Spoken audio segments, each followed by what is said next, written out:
আপনারা রাতের বেলা যে মায়া কান্না শোনেন সে কান্নাটা করে একটা পরী, ওর নাম মরিয়ম। এই মরিয়ম পরী যে সে পরী নন, খুব শক্তিশালী একটা পরী। সে মূলত আপনাদের পরিবারে কোনো মেয়ে সন্তান জন্ম বড় হতে দিবে না। আপনাদের পরিবারে ছেলে সন্তান হলে কোনো সমস্যা হবে না, কিন্তু মেয়ে সন্তান জন্ম নেওয়ার কয়েক মাসের মধ্যে সে মরিয়ম পরী তাকে নিয়ে যাবে আর মেরে ফেলবে। রহমত হুজুরের মুখের কথাগুলো শুনে সুমনদের বাড়ির সবাই অবাক হন আর হুজুরকে জিজ্ঞাসা করেন, কেন কেন এরকম সমস্যা শুরু হলো? তখন হুজুর বলেন, এটা একটা অভিশাপ। এই অভিশাপ আপনাদের পরিবারে আগমন হয়েছে আপনাদের দাদার কর্মের জন্য। হুজুরের কথায় সুমন বলেন, দাদার জন্য মানে? তখন হুজুর বলেন, হ্যাঁ, আপনাদের দাদার জন্য। আপনারা এটা কি জানেন বা শুনেছেন আপনাদের দাদা কবিরাজ ছিল? সেই বাচ্চার বয়স যখন 6 থেকে 7 মাস, তখনই আবার শুরু হয় সুমনদের পরিবারের সাথে অস্বাভাবিক ঘটনা। সবাই আবারও ওই মায়াকান্না শুনতে পান। এসব শুনে সবার মাঝে আবারও ফিরে আসে পুরনো ভয়।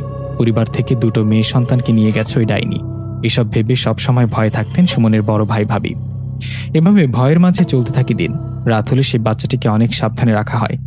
একদিন রাতের ঘটনা, মধ্যরাত সুমনের ভাই ভাবি ঘুমিয়েছিলেন। পাশে ঘুমানো তাদের ছোট মেয়েটি। হঠাৎ সুমনের ভাবির ঘুম ভেঙে যায়। ওনার ঘুম ভেঙে যেতে উনি রুমের মধ্যে কিছু একটার অস্তিত্ব বুঝতে পারেন। ওনার মনে হয় রুমের মধ্যে কেউ আছে। এই ভেবে উনি ঘুমের ভান করেন। এভাবে বেশ কিছুক্ষণ চুপ করে শুয়ে থাকার পর সুমনের ভাবি দেখেন তাদের রুমের দরজা ভেদ করে একটা মেয়ের অবয়ব রুমে ঢুকলেন। সেই অবয়বটার চুলগুলো ছিল অনেক বড়, মুখটা তেমন ভয়ঙ্কর না হলেও চোখ দুটো জ্বলজ্বল করছিল।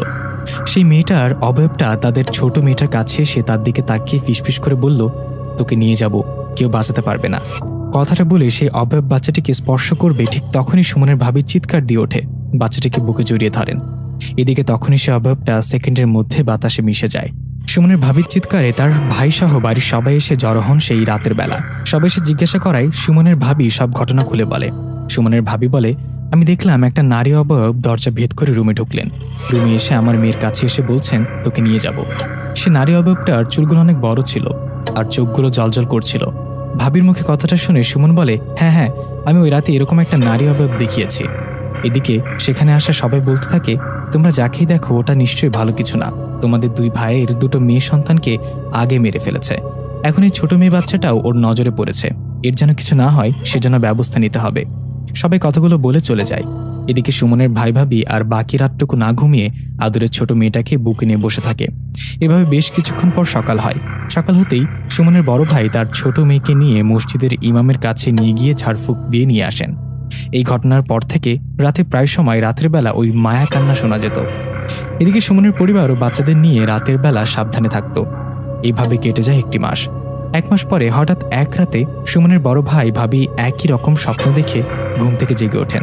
তারা দুজনে স্বপ্ন দেখেন সেই নারী অবয়বটা ওদেরকে বলেছিলাম না তোদের বাচ্চাকে নিয়ে যাব, শেষমেশ নিয়েই গেলাম। এরকম স্বপ্ন দেখার পর দুজন উঠে দেখেন তাদের পাশে ছোট মেয়েটা নেই। ছোট মেয়েটাকে না দেখে চিৎকার চেঁচামেচি করা হয়। ওদের চিৎকারে বরাবরের মতো সবাই চলে আসে। সবাই আসায় ওরা স্বপ্নের কথা খুলে বলে আর বাচ্চাটিকে খুঁজতে থাকে, কিন্তু আগের বারের মতো এই বাচ্চাটিকেও খুঁজে পাওয়া যায় না। এত ছোট বাচ্চাকে হারিয়ে কেউ ঠিক থাকতে পারে বলেন? বাড়ির সবাই বাকি রাতটুকু খুঁজতে থাকেন, কিন্তু কোথাও সেই বাচ্চাটিকে পান না। এই ঘটনার পর গ্রামের সবার মাঝে কথাটা জানাজানি হয়। দিনের বেলা অনেক খোঁজ করা হয়, কিন্তু বাচ্চাটিকে আর পাওয়া যায় না। সুমনের মেয়ে বাচ্চাটার লাশ পুকুরে ভেসে উঠেছিল। এই ভেবে পুকুরে জাল ফেলা হয়, কিন্তু সেখানেও বাচ্চাটিকে পাওয়া যায় না। এদিকে এই খবর যায় পাশের গ্রামের মসজিদের ইমামের কানে। ওই সুমনদের বাড়ির কথা শুনে একজনকে দিয়ে খবর পাঠান আর বলেন ওনার সাথে যেন দেখা করে। সেই ইমামের দেয়া খবর পেয়ে সুমন ও তার বড় ভাই চলে যান সেই ইমামের কাছে। ওনার কাছে যাবার পর সেই ইমাম বলেন, আমি তোমাদের বাড়ি সম্পর্কে শুনেছি লোকেরা বলাবলি করছে। আমার মনে হয় কি এখানে জিনপুরি রিলেটেড কোনো সমস্যা আছে। ইমাম হুজুরের মুখে কথাটা শুনে সুমন বললেন, হ্যাঁ হুজুর, খুব সমস্যা আছে। আপনি কি পারবেন এই সমস্যার সমাধান করতে? সুমনের কথায় ইমাম হুজুর বললেন, না আমি পারবো না, কিন্তু তোমাদের পরিবারের কথা ভেবে আমি একজন আলেমের খোঁজ দিতে পারি। ও আমার ছাত্র, এখন একটা মাদ্রাসায় শিক্ষক হিসেবে আছে, পাশাপাশি 2-1 জিনপুরি ধরা রোগীর চিকিৎসা করেন। আমি তোমাদের ওর ঠিকানা দিচ্ছি। ওর নাম রহমত, অনেকে রহমত হুজুর বলে ডাকেন। ও সাধারণত কারো বাড়ি যান, জিনপুরি ছাড়ানোর কাজ ও তেমন একটা করেন না। তোমরা ওর কাছে গিয়ে আমার কথা বলবা, আমার কথা বললেই হবে। তো ইমাম হুজুরের কথায় সুমন ও তার বড় ভাই হুজুরকে সালাম দিয়ে তার দেয়া ঠিকানায় চলে যান। সেই রহমত হুজুরের কাছে যাওয়ায় উনি সুমন ও তার ভাইকে সালাম দিয়ে জিজ্ঞাসা করেন, কে আপনারা? আমার কাছে আসার কারণ কি? ওনার কথার জবাবে সুমন বলেন, আপনি যে শিক্ষক ইমাম হুজুর, উনি আমাদের আপনার কাছে পাঠিয়েছে। শিক্ষক ইমাম হুজুর পাঠিয়েছে কথাটা শুনে রহমত হুজুর বললেন, ও আপনাদের হুজুর পাঠিয়েছে? আচ্ছা, কেন আপনারা আমার কাছে আসছেন সব খুলে বলুন তো। তখন সুমন ও তার বড় ভাই সব ঘটনা খুলে বলে রহমত হুজুরকে। ও সব ঘটনা শুনে বলেন, আপনার পরিবারের উপর খারাপ কিছুর আবির্ভাব হয়েছে, এটা আমাকে খোঁজ নিয়ে জানতে হবে। আপনারা একটা কাজ করেন, আপনারা আজকে চলে যান, আমি আগামীকাল ইনশাল্লাহ আপনাদের বাড়িতে যাব। যদিও আমি তেমন কারো বাড়ি যাই না, কিন্তু আমার উস্তাদ আপনাদের পাঠিয়েছেন, ওনাকে তো অসম্মান করতে পারি না। আমি কালকে আপনাদের বাড়িতে যাব, তখন সবকিছু জানতে পারবেন। হুজুরের কথায় সুমন ও তার বড় ভাই বাড়িতে চলে যান। বাড়িতে গিয়ে অপেক্ষা করেন পরের দিনের জন্য।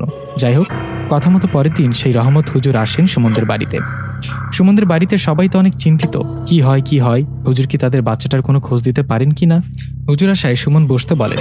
হুজুর বসে সবাইকে উদ্দেশ্য করে বলেন, আমি আমার সাথে থাকা সব থেকে শক্তিশালী যে জিনটা আছে ওনাকে দিয়ে আপনাদের পরিবারের সমস্যার খোঁজ নেওয়াই। আমার সাথে 7 জন জিন থাকে, ওরা আমার বন্ধুর মতো।